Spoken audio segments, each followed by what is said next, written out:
본 방송에서 제공하는 투자 정보는 투자 판단에 대한 조언입니다. 방송에서 제공하는 주식의 가치, 가격 상승 및 가격 하락에 대해서는 방송사에서 보장하지 않습니다.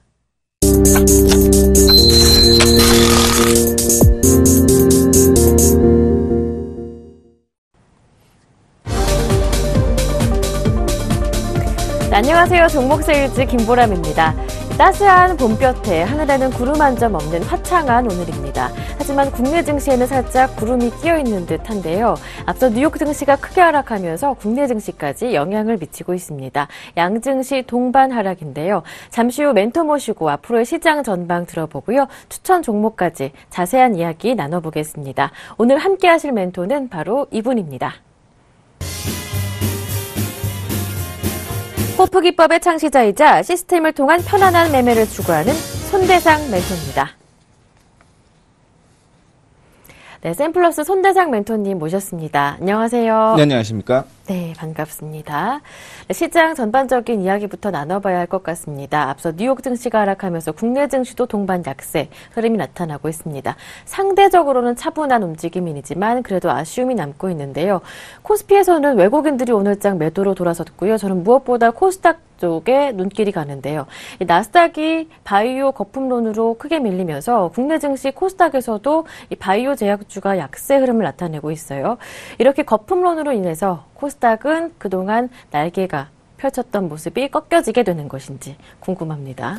네, 일단은 뭐 종합주가지수 먼저 차트를 통해서 보는 게 좀 더 편할 것 같다라는 생각을 좀 가지고 있어갖고요. 차트를 통해서 좀 얘기를 해드리도록 하겠는데, 최근에 박스권으로 움직이는 그런 모습을 보여주었습니다. 2047부터 시작을 해서 최근에 저점이었던 2028포인트의 박스권이다라고 생각을 하시면 좋을 것 같은데요. 오늘 기관과 외국인이 동반 매도를 하게 되면서 시장의 조정을 받았죠. 하지만 더 이상 밀리지 않고 마무리가 된다라고 한다면요. 당연히 다시 한번 2045포인트까지 박스권 상단까지 추가적인 상승이 이어질 가능성 높다라는 것 좀 참조를 해주시면 좋을 것 같고, 결국은 2060포인트까지의 추가적인 상승은 더 이어질 가능성이 있다라는 것도 기억을 해주시면 좋을 것 같습니다. 바로 이어서 코스닥 시장을 보도록 하겠는데, 제가 뭐 미리 좀 확인을 해봤습니다. 자, 520포인트부터 시작을 해서 계속적으로 650포인트 부근까지 상승을 해왔는데, 지금 추세가 꺾이지 않았다라는 거에 좀 주목을 해주시면 좋을 것 같아요. 그동안 기관 혹은 외국인 쪽에서 매수세가 들어오게 되면서 올라오는 그런 모습을 보여주고 있는데, 역사적으로 나스닥의 경우는 사상 최고치를 좀 기록을 한 반면에 국내 시장 같은 경우는 아직까지는 그렇지 않다라는 부분을 좀 얘기를 해드리고 싶고요. 제약에 대한 거품론이 계속적으로 좀 있는 모습이지만 그 안에서 아직 못 올라간 종목들에 대한 선별적인 접근이 중요하다라고 생각을 하고 있습니다. 자, 그렇다라고 한다면 최근에 저점으로 형성되었던 640포인트 코스닥 지수입니다. 640포인트 이탈하지 않으면 추세는 살아있다라는 판단 생각을 좀 하시면 좋을 것 같고, 그렇다라고 한다면 오늘 혹은 내일까지는 약보합의 흐름은 보일 수 있겠지만 이 구간이 반등 구간이라고 생각을 하시면서 매매에 임하시면 좋을 것 같아요. 만약에 이탈하게 되면 당연히 리스크 관리해야 된다는 것까지 언급해 드리도록 하겠습니다. 네. 일단 양시장 모두 추세가 꺾인 것은 아니다, 이렇게 진단해 주셨습니다. 시장 이야기를 먼저 나눠봤고요. 오늘의 추천 종목 받아보기 전에 지난 종목의 현재 상황부터 확인해 보겠습니다. 네, 손대상 멘토의 포트폴리오입니다. 지난주에 담았던 종목 웅진싱크빅이었는데요. 벌써 8% 가깝게 수익률을 내는 종목입니다. AS 받아보겠습니다. 네, 웅진싱크빅 이슈가 계속적으로 좀 됐었죠. 그러면서 제가 가장 강조를 했던 게 실적 부분이 아니었나라는 생각을 가지고 있는데, 올해도 역시 뭐 실적에 대한 기대감은 존재한다라고 보시면 좋을 것 같아요. 어제 그 상승을 하게 되면서 사실은 저항을 돌파를 하게 되면서 박스권 돌파를 좀 기대를 했었는데, 오늘 시장이 조정을 받게 되면서 좀 조정을 받아주는 모습 보여주고 있습니다. 자, 근데 걱정 없다라고 좀 얘기를 해드리고 싶습니다. 그 이유가 뭐냐면 여전히 뭐 실적은 계속적으로 좋다라는 얘기를 해드리도록 하겠고, 어떻게 됐든 글로벌 악재가 나오게 된다라고 한다면 수출주에 더 큰 악재가 이어지게 될 거고, 그렇다라고 한다면 반대적으로 소비재주로 이슈는 충격이 덜 할 가능성이 있고요. 만약에 수출주가 조정을 받게 되면 당연히 소비재 위주로서 상승될 가능성이 있기 때문에 웅진 싱크백의 경우는 수출주가 아니라 소비재 주로서의 역할을 하고 있다라는 측면을 좀 얘기를 해드리고 싶습니다.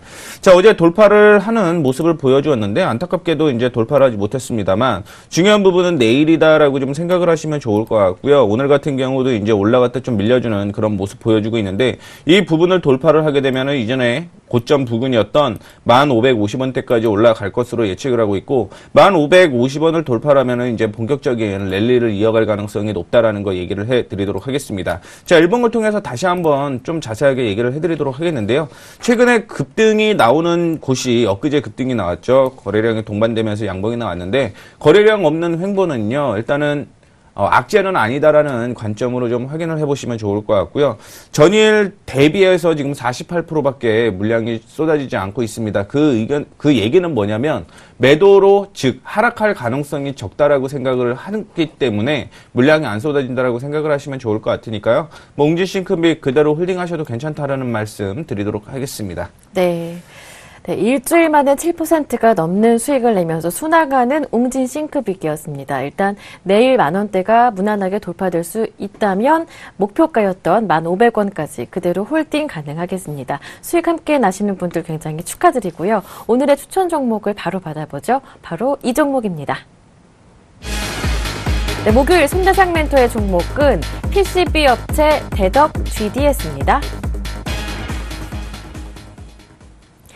사실 PCB 시장이 지난해에는 스마트폰 등 전방 산업이 좀 부진했었잖아요. 그래서 함께 어려움을 겪었었는데 올해는 좀 긍정적인 평가가 많이 나오고 있더라고요. 그 가운데 대덕 GDS를 꼽아주셨습니다. 어떠한 업체인지 매출 비중을 통해 좀 자세하게 정리해 볼까요? 네, 알겠습니다.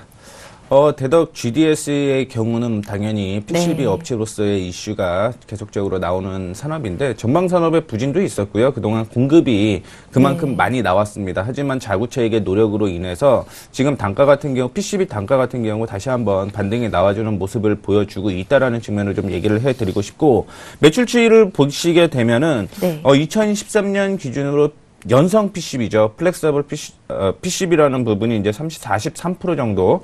그 다음에 MLB 28%. 이게 이제 뭐 TV라든가 혹은 스마트폰 쪽으로 들어가는 PCB다라고 생각을 하시면 좋을 것 같고요.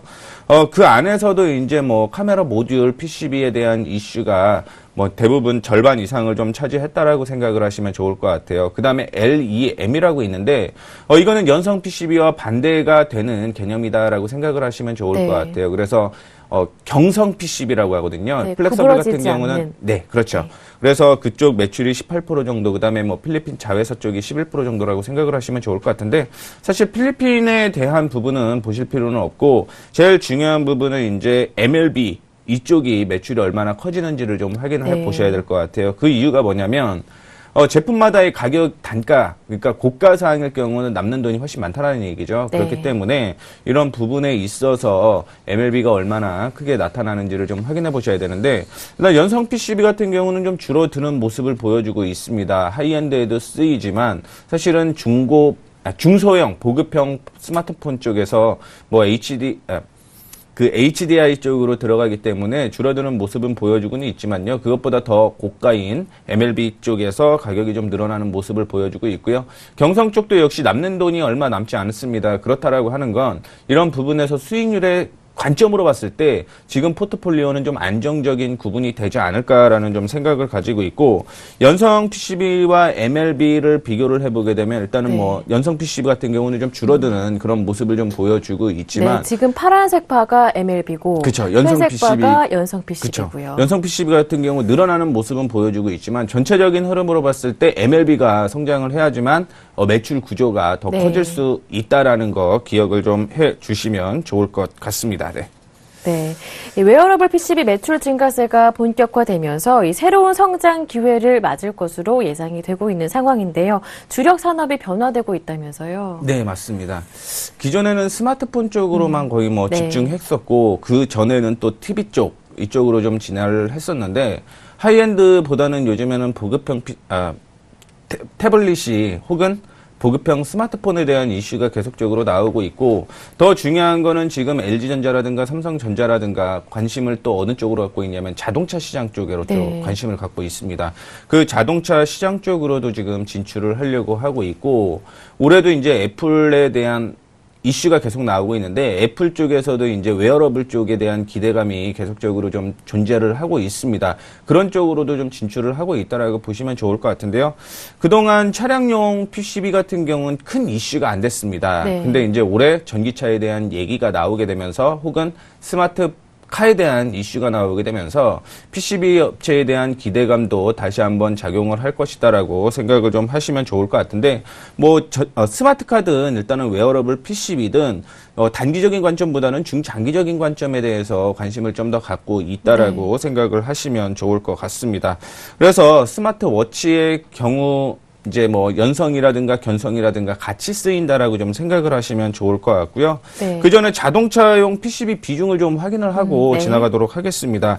2013년에 12%였어요. 12%에서 지금 같은 경우 이제 다시 한번 15%까지 올라가는 그런 모습을 좀 보여줄 것으로 예측이 되고 있는데, 이 MLB가 아까 전에 말씀을 해드렸던 대로 단가가 높습니다. 그렇기 때문에 남는 돈도 역시 많다라고 생각을 하시면 좋을 것 같아요.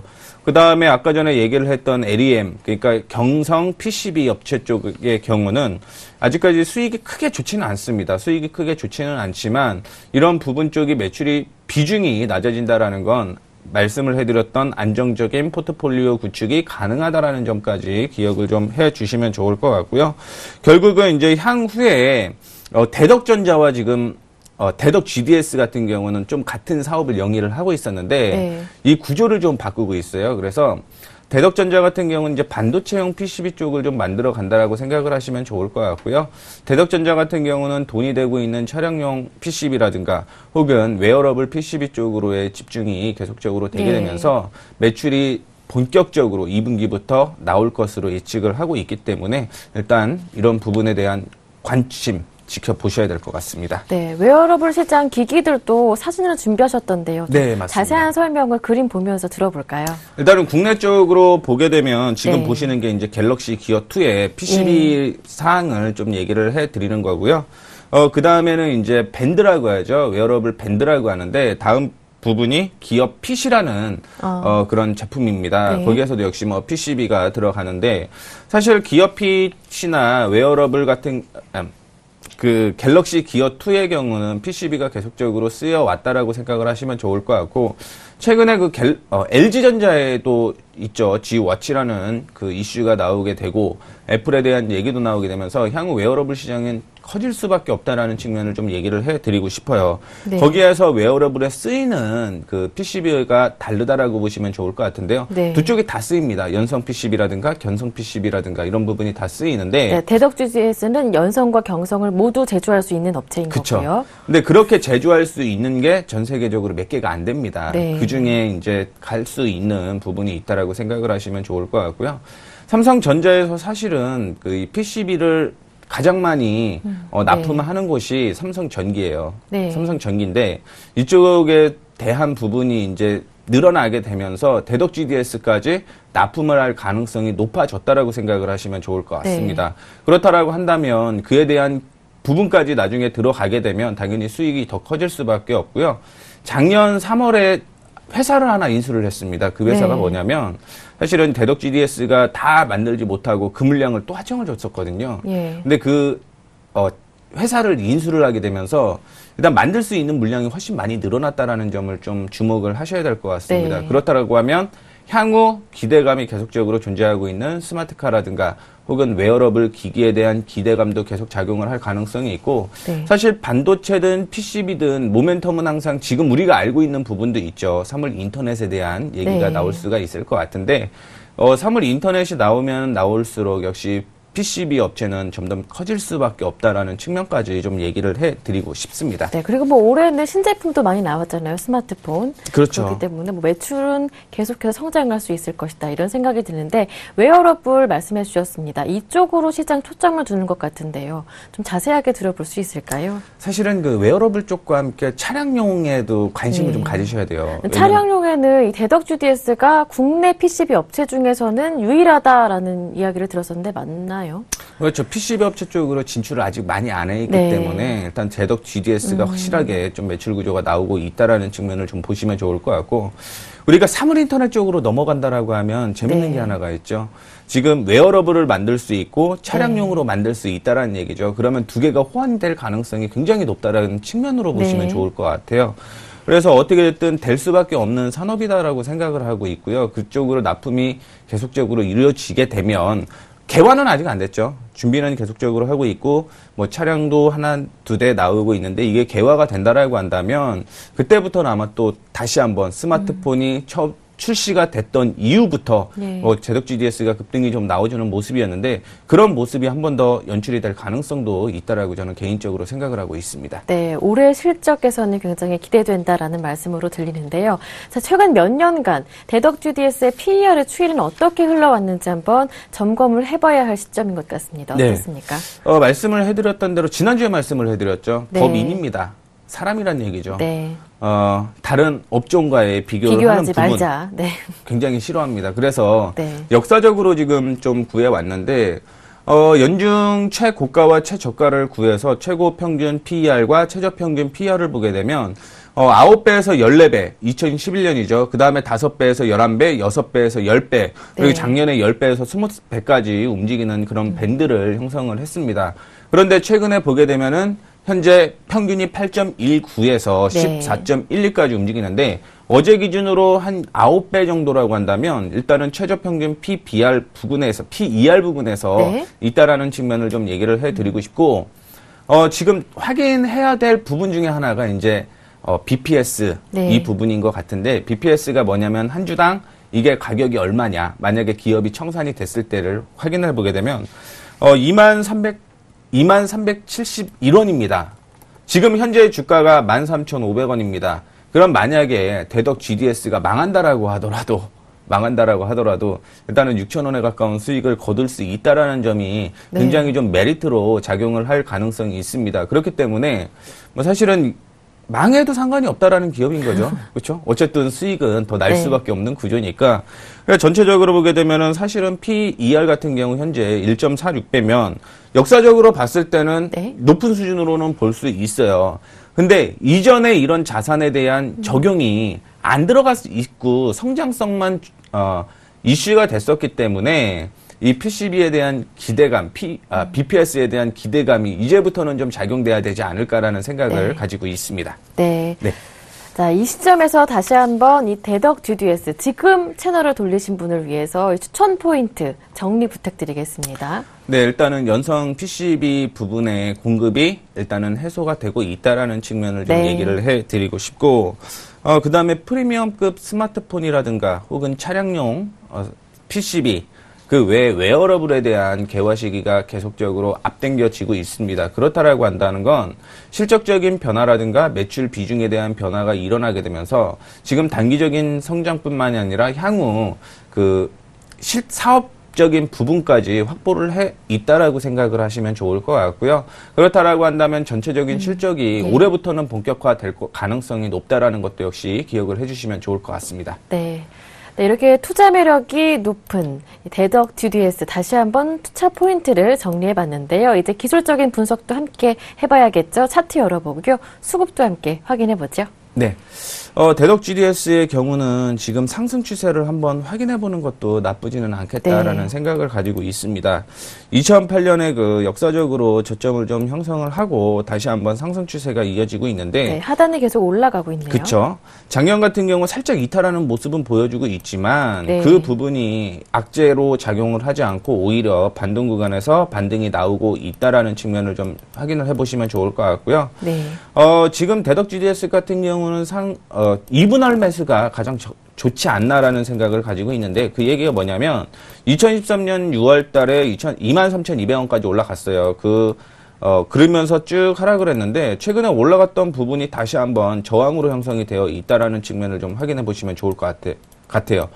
주 추세는 지금 상승 추세가 이어지고 있지만 부추세의 경우는 부딪혀 있기 때문에 일단은 이런 부분에 대해서는 단점으로 보이고 있다라는 거 확인을 좀 하시면 좋을 것 같은데, 지금 그럼에도 불구하고 오늘 언급을 해드리는 이유는요, 일봉상으로 보게 되면은 뭐 반등 구간 근처까지 왔다라고 좀 생각을 하시면 좋을 것 같아요. 그리고 본격적으로 14,600원을 돌파를 하게 되면 그때부터 2분기 실적이 계속적으로 반영되면서 올라갈 가능성이 있다라는 측면 기억을 좀 하시면 좋을 것 같습니다. 그래서 이탈가를 지금 짧게 잡고 대응을 하는 관점으로서 얘기를 좀 해드리도록 하겠는데, 네. 13,000원 부근을 이탈가로 잡으면 무리는 없다라고 생각을 합니다. 그만큼 3% 정도의 손실률로서 매매를 좀 하시면 좋을 것 같고요.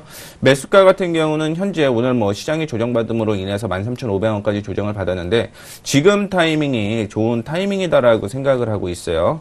그리고 올라가게 되면은 일시적으로 14,000원대까지 올라갈 가능성은 지금 현재 존재를 하고 있는 상황이고요. 14,000원 돌파 시 추가적으로 올라갈 가능성이 있는 가격권은요. 17,400원 부근까지는 한 번 더 올라갈 가능성이 있습니다.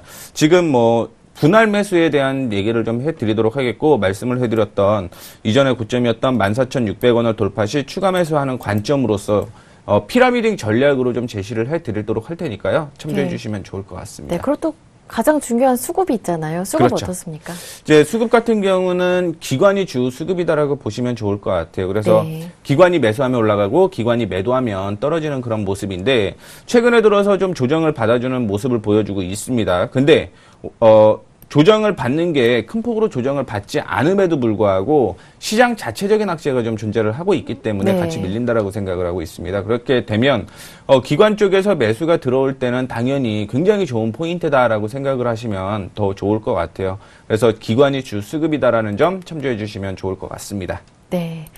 대덕 GDS 수급까지 모두 확인을 해봤습니다. 가격 전략을 말씀해 주셨는데요. 화면 통해서 다시 한번 정리해 드리겠습니다. 목요일의 종목 대덕 GDS인데요. 매수 가격은 13,500원 말씀해 주셨고요. 목표 가격은 13,000원을 뛰어넘게 된다면 17,400원까지 기대해 볼 만하다 평가하십니다. 손절 가격은 13,000원 정해 주셨습니다. 네, 대덕 GDS 오늘 확인해 봤습니다. 지금까지 샘플러스 손대상 멘토와 함께했습니다. 고맙습니다. 네, 감사합니다. 네, 저희 종목 세일즈 종목들의 수익률은 언제든지 서울경제TV 홈페이지 들어오셔서요. 저희 종목 세일즈 게시판을 통해서 확인해 보실 수가 있습니다. 다음 주도 굉장히 기대되는데요. 저는 내일 다시 오겠습니다.